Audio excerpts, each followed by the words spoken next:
Welcome to our series on Ignatian wisdom, as we're looking at the wisdom of Ignatius, but seen through the lives and decisions of other Jesuits.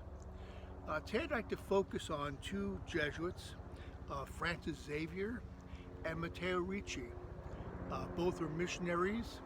Francis Xavier, a contemporary of Ignatius, who went off to India and lived there, and then went off to later on to Japan. And then a century or so later, we have Matteo Ricci, who went to China. Now, both of them went to their respective mission countries as typical Jesuits, living very simply, trying to impress people by not being greedy or not being having to use a lot of resources, but living simply.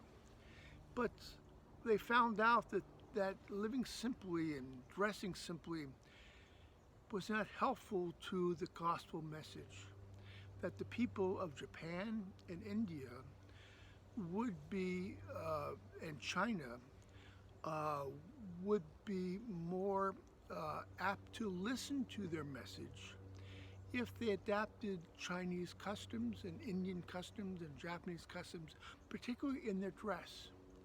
And so what they did was they got rid of or put aside their shabby clothes and other kinds of things that normally would be considered the type of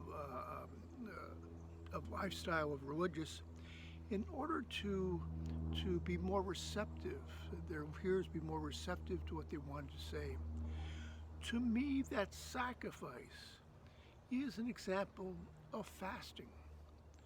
They'd like to have lived simply, much like St. Paul, when he was writing, going to various communities in Greece and so forth, did not want to be a burden on others, and want to do his own work and support himself and so forth.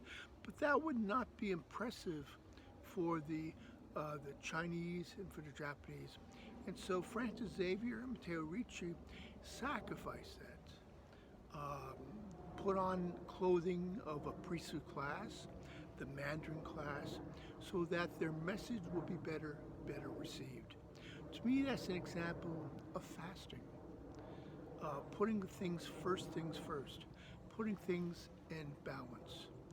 So fasting doesn't necessarily mean that we refrain from things, but rather we might be alter our normal way of doing things in order to enhance the gospel and serve other people better.